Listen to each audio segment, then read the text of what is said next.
Cancer వస్తే ఇంత ఖర్చు అవుతుంది అంత ఖర్చు అవుతుంది అని చెప్పి మీరు ప్రీమియంలు కట్టండి, ఇన్సూరెన్సులు కట్టండి అని ఒకవైపు ప్రకటనలు చేస్తున్నారు రేడియోలో. ముందుగానే కనుక్కోండి మీకు రోగం వస్తుందని ఈ డయాగ్నోస్టిక్ ల్యాబ్ వాళ్ళు ప్రకటనలు చేస్తున్నారు. 30 సంవత్సరాలు వచ్చాయా, బాడీ చెకప్ రండి, ఒకరు చూపించుకుంటే ఇంకొకరికి ఫ్రీ అని చెప్పి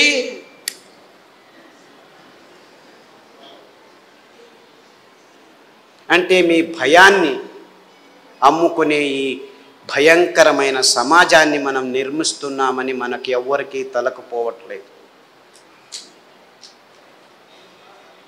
దేవుడిచ్చింది అద్భుతమైన వైవిధ్యమయ పదార్థాలన్నింటినీ. దీనికి కారణం వాళ్ళు కాదు, నేను వాళ్ళని తిట్టడమే లేదు, అంతా మనం చేసుకున్న బుద్ధిమాంద్య పనులే.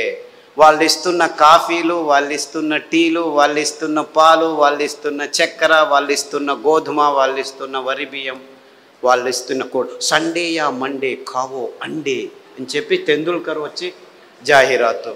పెప్సీ తాగండి అని అమీర్ ఖాను, కోక్ తాకండి అని షారుఖ్ ఖాన్. తప్పు, ఆపోజిట్. అమీర్ ఖాన్ కోకు, ఈడు పెప్సీ. నేను పైనుంచి వస్తాను సల్మాన్ ఖాన్ థమ్సప్ అని వస్తే వాళ్ళు 100 mlలో 45 గ్రాములు చక్కెర అమ్ముతున్నారని ఎవరికి అర్థం కావట్లేదు.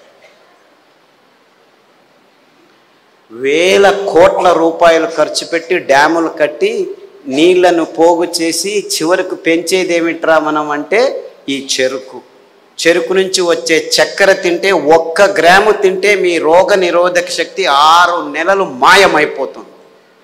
డెంగ్యూ రావచ్చు, పంగు రావచ్చు, H5N1, H1N1, డెంగ్యూ, పింగు, జింకా, పుంకా, నీపా, ఏనేనో పేర్లు, అంతా అర్థం కాని పేర్లని పెట్టుకొని ఓ నీపా గబ్బిలాల నుంచి వచ్చింది, గబ్బిలాన్ని చంపండిరా.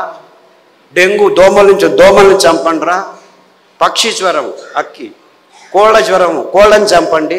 పందుల జ్వరం, పందులను చంపండి. మ్యాడ్ కౌ డిసీజ్, కౌస్ని చంపండి. మిలియన్స్ ఆఫ్ అనిమల్స్ మారణ హోమం చేస్తూ వస్తున్నాము గడిచిన 15 సంవత్సరాలు. కానీ ఎవరికి చెప్పట్లేదు దీనివల్ల వస్తుందని. Match the following. 2వ తరగతి పిల్లాడికి చెప్తే చాలు, మ్యాచ్ చేస్తాడు. కోళ్ళ జ్వరం కోళ్ళ నుంచి వస్తుంది, పందుల జ్వరం పందుల నుంచి వస్తుంది, మ్యాడ్ కౌ డిసీజ్ కౌస్ నుంచి. అయినా అదే మాంసము తినండి, ప్రోటీన్లు కావాలి మీకు. మాంసాహారంలో B12 ఉంది, B12 మీ శాకాహారులకు రానే రాదు అని ప్రపంచం మొత్తాన్ని మాంసాహారం వైపుకు నడిపిస్తున్నారు ఈ విజ్ఞానులు, ఈ డాక్టర్లు.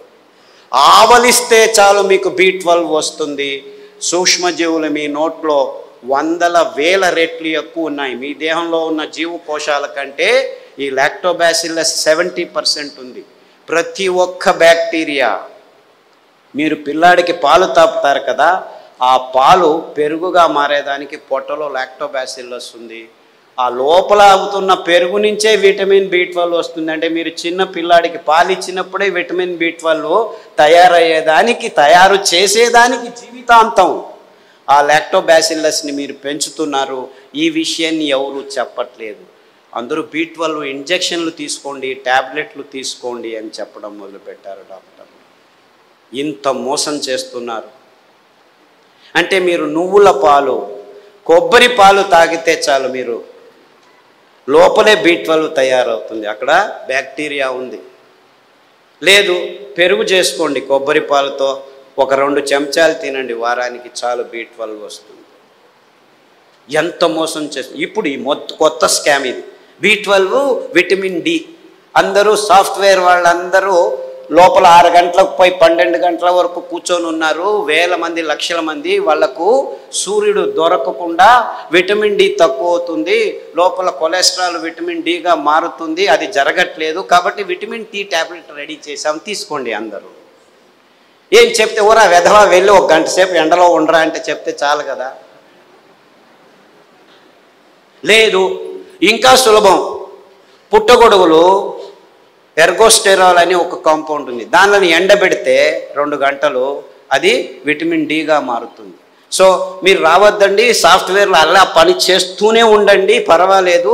వారానికి ఒకసారి ఎండబెట్టిన పుట్టగొడుగులను నానబెట్టుకొని 1-2 సార్లు తింటే మీకు విటమిన్ D వస్తుందని చెప్పొచ్చు కదా వీళ్ళు. ఎందుకంటే విటమిన్ ట్యాబ్లెట్స్ నుంచి ఏ జీవము సరిగ్గా పీల్చుకోలేదు. Supplements are no good at all, vitamin tablets are useless, అయినా $1 బిలియన్ బిజినెస్ చేస్తున్నారు. ఏ జీవసత్తువైనా మీ దేహంలోకి రావాలంటే సరి అయిన ఆహారం నుంచే రావాలి. సో ఆ ఆహార పదార్థాలని గుర్తించి చెప్పాల్సిన ఈ విజ్ఞానుల రెస్పాన్సిబిలిటీ ట్యాబ్లెట్లను అమ్మేదానికి వాడుకుంటున్నారు. ఇంతే, ఇంకేమీ లేదు. ఒకరోజు ఊదులు, ఒకరోజు అరికెలు, ఒకరోజు కొర్రలు, ఇంకొక రోజు అండు కొర్రలు తిని మునగాకు కషాయం, చింత ఆకు కషాయం, రావి ఆకు కషాయం, వేప ఆకు కషాయం తాగితే అది ఆడవాళ్ళు పీసీఓడి ప్రాబ్లం కావచ్చు, అంటే అండాశయాల్లో ముట్టయితే ఆగదు, ఆగితే రాదు. ఇలాంటి సన్నివేశమైన వీర్యకణాలు లేక మగవాళ్ళకి ఇప్పుడు ఆడవాళ్ళతో సంభోగం చేయాలంటే శీఘ్రస్ఖలనాలు, అదంతకదే లింగం ఆగిపోవటం, సన్నగా అయిపోవటం, రక్త ప్రసారం జరగకపోవటం, ఇలాంటి ప్రాబ్లమ్స్. వయాగ్రా $1 బిలియన్ బిజినెస్, అదే సాక్ష్యం. నేనేమి కట్టుకథలు చెప్పట్లేదు. ప్రపంచమంతా, మన దేశం ఒక్కటే కాదు. అంటే మనిషికి రోగాలు ఎక్కువ అవుతున్నాయి, రోగాల వయోపరిమితి తక్కువ అవుతుంది ఒకవైపు అయితే, మనిషి తత్వాన్నే మార్చేస్తున్నాయి ఈ ఆహార పదార్థాలని ఏ ఒక్కరూ గమనించట్లేదు, చెప్పట్లేదు. ఆడపిల్లలు 14 ఏళ్లకు ముట్టవలసిన వాళ్ళు 6 ఏళ్లకు ముట్టవడం ఏంటి? 100కి 1 అయితే పర్వాలేదు, 100కి 90 మంది అవుతున్నారు. ఆడవాళ్ళ మూతి మీద మీసాలు ఉండనేకూడదు, 100కి 90 మందికి మీసాలు వస్తున్నాయి. ముట్టు సహజ ప్రక్రియ, అంత ఇబ్బందులు ఏమి ఉండకూడదు, 100కి 100 మందికి నొప్పులు వస్తున్నాయి. డాక్టర్ దగ్గరికి వెళ్తే పెయిన్ కిల్లర్స్ ఇస్తారు, అందులో వేసుకున్న వాళ్ళకి 16 మందికి కిడ్నీ ప్రాబ్లం వస్తున్నాయి. 100కి నెల పెయిన్ కిల్లర్స్ వేసుకుంటే 2-3 సంవత్సరాల్లో కిడ్నీ ప్రాబ్లమ్స్ వస్తాయి. యూరిక్ యాసిడ్ ఎక్కువ అవుతుంది, క్రియాటినిన్ ఎక్కువ అవుతుంది, యూరియా ఎక్కువ అవుతుంది. ఇలాంటి ప్రాబ్లమ్స్ నో ప్రాబ్లం, డయాలిసిస్ చేస్తాం రండి అంటారు, మిషన్లు రెడీ పెట్టుకున్నామంటారు. అంటే ఇంత వైజ్ఞానికమైన విషయాలు మన కళ్ళ ముందు, మన ముక్కు కింద జరుగుతూనే ఉన్నాయి. ఏ ఒక్కరూ లేచి అడగట్లేదు, ప్రశ్నించటం లేదు. ఎందుకంటే సైన్స్, విజ్ఞానం అనే ఈ కబంధ హస్తాల్లో ఇరుక్కుపోయాము. అంతా విజ్ఞానమే. ఎక్కడుంది? ఈ వాణిజ్యీకరణ ఒత్తడంలో చేసి ఎవరు నోరు మెదపకుండా చేసేసారు. So what are we doing here? మళ్ళా గొప్పగా జంబాలు, రేపు మన్నాడు పోయి మంగళగిరిలో సంసారం పొద్దున్న లేస్తే కక్కస్ సరిగ్గా చేయట్లేదు. ప్రతి ఒక్కరూ కక్కస్ చేయాలంటే ట్యాబ్లెట్ తీసుకోవాలి, లేకపోతే వేడి నీళ్ళు తాగాలి, లేకపోతే ఇక్కడి నుంచి అక్కడికి తిరగాలి, బీడీ తాగాలి, సిగరెట్ తాగాలి, కాఫీ తాగాలి, లేదు ఒక పెగ్గు వేయాడు. వాడు డాక్టరే పెగ్గు వేయమన్నాడు, మగ్గులు వేసుకుంటూ కూర్చున్నారు. అర్థమైందా peg mug? This is the nonsense that human race has been indulging in the last 30-40 years. And we are all claiming ourselves to be civilized, educated, and in scientific age. ఏమిట్రా science? పొద్దున్న లేస్తే కక్కస్ చేయలేవు, రాత్రి వస్తే నిద్రపోలేవు.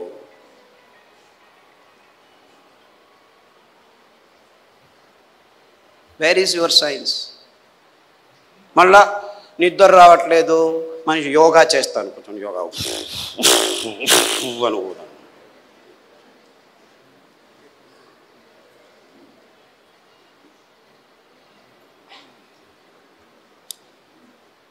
ఏం చేయమంటావు?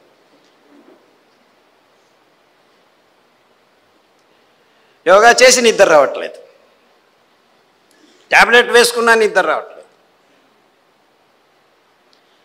రాత్రి నిద్రపోవాలి, పగలు పని చేయాలి. మనం రాత్రిని పగలు చేసి కూర్చున్నాం, ఎలా నిద్ర వస్తుంది? లైట్లు వేసుకుంటున్నాము, రాత్రంతా లైట్లు. అస్సలకు ముందు నీవు చీకటి చేసుకుని రూములో పడుకుంటే అద్భుతమైన ట్రిగ్గర్స్ మీ మెదడులో జీవరసాయనిక రసాల్ని ఉత్పాదనం చేస్తాయి. నిజమైన నిద్ర వస్తుంది, గాఢ నిద్ర వస్తుంది. అతి అద్భుతమైన నిద్ర మీ దేహానికి తడితే మీలో రోగ నిరోధక శక్తి ఎక్కువ అవుతుంది. అంటే ఈ మధ్య ప్రపంచంలో మానవ జాతి సరి అయిన నిద్రపోవట్లేదు. ఎందుకంటే కారు అడవుల్లో కూడాను లైట్లు వేసేదానికి రెడీ అయిపోయాం. సో ఒక్క విజ్ఞాని కూడా చెప్పట్లేదు అందరూ చీకటి చేసుకొని నిద్రపోండి అని. ఎప్పుడైనా నిద్ర రాకుంటే ఈ ట్యాబ్లెట్ వేసుకో అని చెప్తున్నారు. మీరు 10 సంవత్సరాలు నిద్ర కోసం ట్యాబ్లెట్ తీసుకున్న వాళ్ళు నా దగ్గరికి వస్తే 3 గంటలు చీకట్లో కూర్చో, ప్రతిరోజు ధ్యానం చెయ్యి, పుస్ అని ఊదొద్దు, ఊరికే దేవుణ్ణి తలుచుకో. ఆస్ట్రేలియా నుంచి ఒక అబ్బాయి వచ్చాడు, 28 ఏళ్ళు. ఎప్పుడు చూడు ట్యాబ్లెట్ ఇది అది అని చెప్పి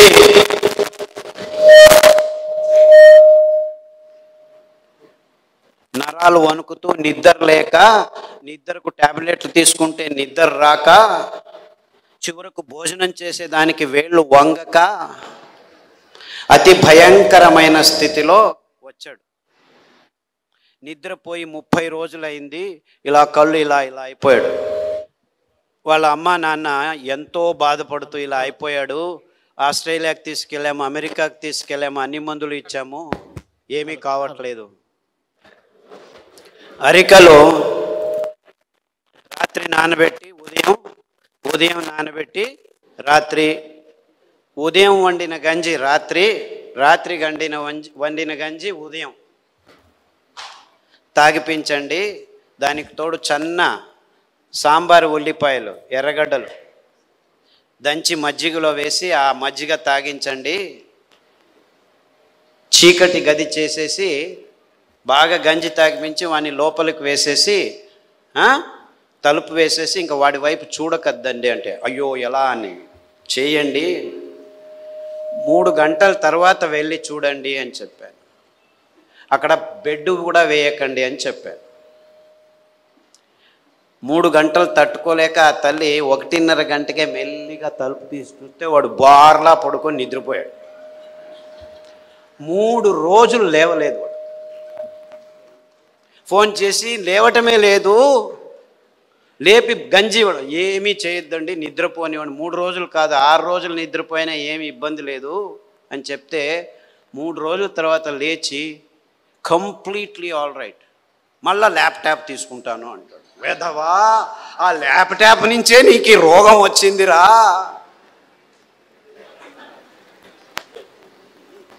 దాన్ని చూడొద్దు అని చెప్పి పంపించాను. ఇప్పటికి మళ్ళీ ఆస్ట్రేలియాకి వెళ్ళాడు. ప్రతిదినం రోజు రూమును చీకటి చేసుకొని పడుకుంటున్నాడు. సో ఎవరెవరికి నిద్రపోయేదానికి అది ఒక కారణం కావుంటే ప్రతి 10 నిమిషాలకు లేచి ఉచ్చలు పోసేదానికి రెడీ అయిపోతున్నారు అందరూ. 25 సంవత్సరాల పిల్లలు కూడాను 2 గంటలకు ఒకసారి లేచేది, ఉచ్చలు పోసేది, వచ్చేది. అందుకే అటాచ్డ్ బాత్రూమ్లు ఎక్కువైపోయాయి మనకు. ఎవరైనా ఆలోచన, బెడ్రూమ్లో ఏముంటాయి ఆ టాయిలెట్లు? నాకు అర్థం కాదు. బెడ్రూమ్లో టాయిలెట్టా? ఎవరైనా ఆలోచిస్తున్నారా? నిద్రపోయే చోట ఏమిటాయా కక్కస్ చేసేది? నాకు అర్థం కాదు. The whole world has not asked this question till today. Attached bathroom ఇల్లు కట్టారా? ఎన్ని అటాచ్డ్ బాత్రూమ్? ప్రతి రూముకు బాత్రూమ్ కట్టారు. అంత కర్మ. అంటే ఒక్కరికి సరిగ్గా ఉచ్చలు పట్టుకునేదానికి శక్తి లేదనమాట. ఉచ్చలు వెంటనే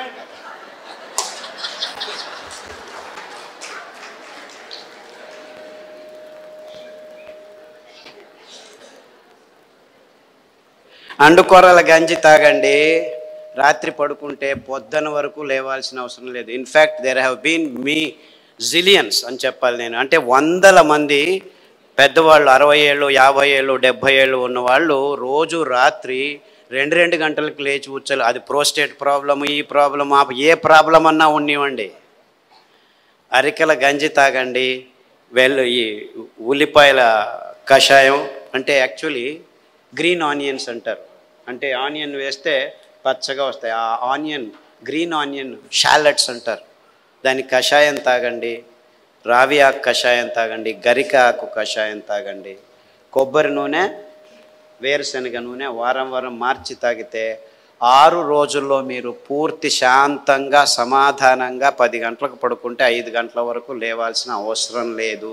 ఎవరైనా సరే, చిన్నపిల్లాడైనా సరే, పెద్దవాళ్ళైనా సరే.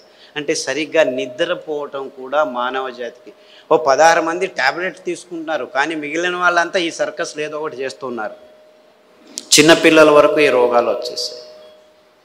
అంటే మనం గట్టిగా సాయంకాలం 1 గంట నడిచిన తర్వాత ఈ పనులు చేస్తే 6 వారాల్లో అందరూ సరిగ్గా నిద్రపోతారు, ఏమీ ఇబ్బంది లేకుండా.